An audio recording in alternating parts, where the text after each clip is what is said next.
जय श्री कृष्णा, राधे राधे, जय माता दी। मैं शोभना वैष्णव आपके अपने यूट्यूब चैनल में आप सभी का स्वागत करती हूँ। आज मैं आपको नवरात्रि व्रत की विधि एवं कथा सुनाने जा रही हूँ। कृपया ध्यानपूर्वक सुने। इस दिन से माता जी की स्थापना की जाती है, जवारे बाड़ी बोई जाती है, कोई उपवास करते हैं और कोई एक समय भोजन करते हैं। कई घरों में 9 दिन तक अखंड ज्योति जलाई जाती है। शास्त्रों के अनुसार दुर्गा देवी 9 रूपों में प्रकट होने से नवरात्रि नाम हुआ है। इनमें पहला महाकाली, दूसरा महालक्ष्मी, तीसरा महासरस्वती, चौथी योग माया, पांचवी रत्नदंतिका, छठवीं शाकुंभरी, सातवीं दुर्गा, आठवीं भ्रामरी, नौवीं चंद्रिका। यह 9 रूप देवी के हैं। विधि: प्रातः काल उठकर स्नान करके मंदिर में जाकर या घर पर ही नवरात्रों में दुर्गा जी का ध्यान करके यह कथा पढ़नी चाहिए। कन्याओं के लिए यह व्रत विशेष फलदायक है। श्री जगदम्बा की कृपा से सब विघ्न दूर होते हैं। कथा के अंत में बारंबार दुर्गा माता तेरी सदा जय हो का उच्चारण करें। कथा: बृहस्पति जी बोले, हे ब्रह्मा जी, आप अत्यंत बुद्धिमान, सर्वशास्त्र और चारों वेदों को जानने वालों में श्रेष्ठ हो। हे प्रभु, कृपा कर मेरा वचन सुनो। चैत्र, आश्विन, माघ और आषाढ़ मास के शुक्ल पक्ष में नवरात्र का व्रत और उत्सव क्यों किया जाता है? हे भगवान, इस व्रत का फल क्या है? किस प्रकार करना उचित है और पहले इस व्रत को किसने किया, सो आप विस्तार पूर्वक कहो।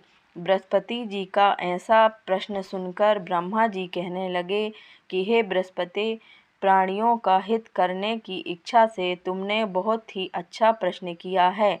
जो मनुष्य मनोरथ पूर्ण करने वाली दुर्गा, महादेवी, सूर्य और नारायण का ध्यान करते हैं, वे मनुष्य धन हैं। यह नवरात्र व्रत संपूर्ण कामनाओं को पूर्ण करने वाला है। इसके करने से पुत्र चाहने वाले को पुत्र, धन चाहने वाले को धन, विद्या चाहने वाले को विद्या और सुख चाहने वाले को सुख मिल सकता है। इस व्रत को करने से रोगी मनुष्य का रोग दूर हो जाता है और कारागार में पड़ा हुआ मनुष्य बंधन से छूट जाता है। मनुष्य की तमाम विपत्तियां दूर हो जाती हैं और उसके घर में संपूर्ण संपत्तियां आकर उपस्थित हो जाती हैं। वन्यदा और काक वन्यदा के इस व्रत के करने से पुत्र हो जाता है। समस्त पापों को दूर करने वाले इस व्रत के करने से ऐसा कौन सा मनोरथ है जो सिद्ध नहीं हो सकता?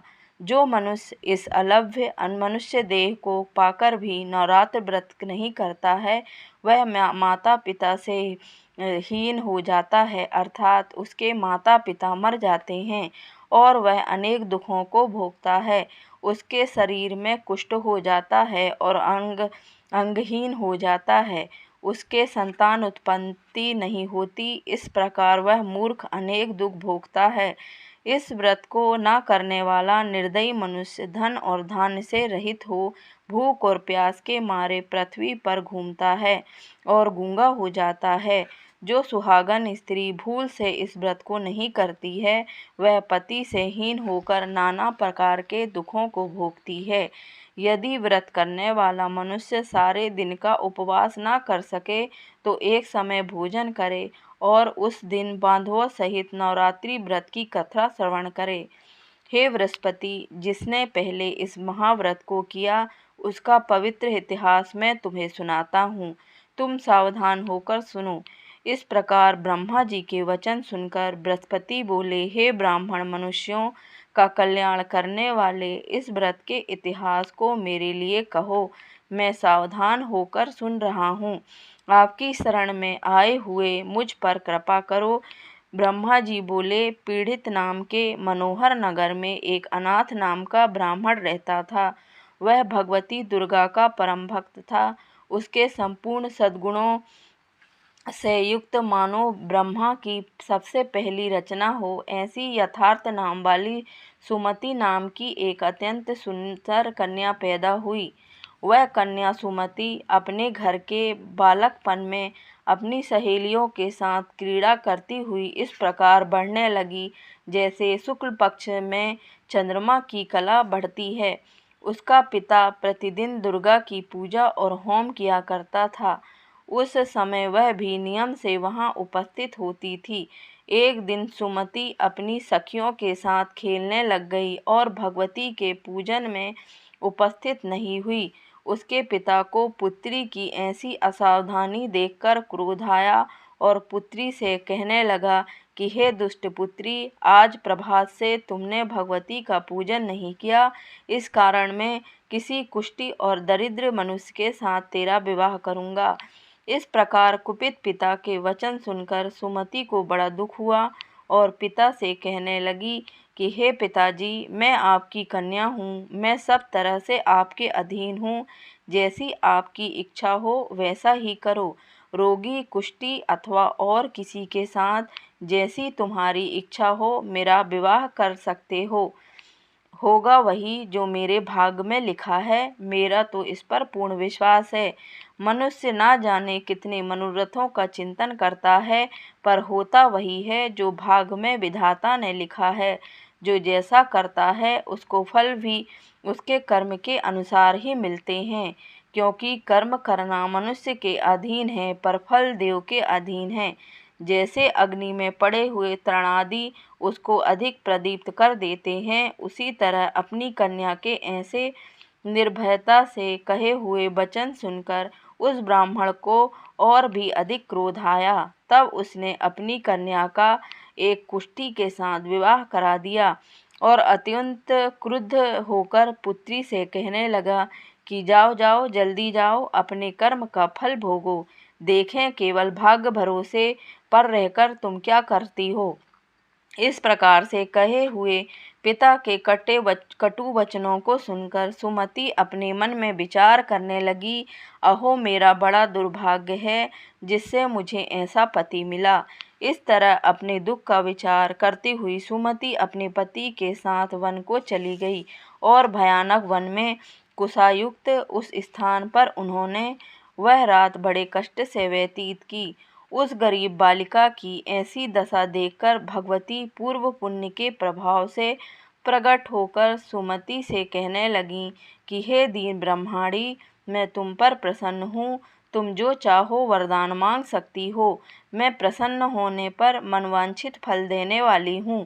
इस प्रकार भगवती दुर्गा का वचन सुनकर ब्रह्माणी कहने लगी, आप कौन हैं जो मुझ पर प्रसन्न हुई हो, यह सब मेरे लिए कहो और अपनी कृपा दृष्टि मुझ दीन दासी को कृतार्थ करो।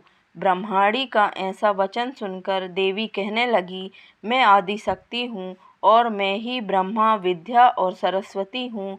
मैं प्रसन्न होने पर प्राणियों का दुख दूर कर उनको सुख प्रदान करती हूँ। हे ब्रह्माणी, मैं तुझ पर तेरे पूर्व जन्म के पुण्य के प्रभाव से प्रसन्न हूँ। तेरा पूर्व जन्म का वृतांत सुनाती हूँ, सुन। तू पूर्व जन्म में निषाद भील की स्त्री थी और अति पतिव्रता थी। एक दिन तेरे पति निषाद ने चोरी की। चोरी करने के कारण तुम दोनों को सिपाहियों ने पकड़ लिया और ले जाकर जेलखाने में कैद कर दिया। उन लोगों ने तेरे को और तेरे पति को भोजन भी नहीं दिया।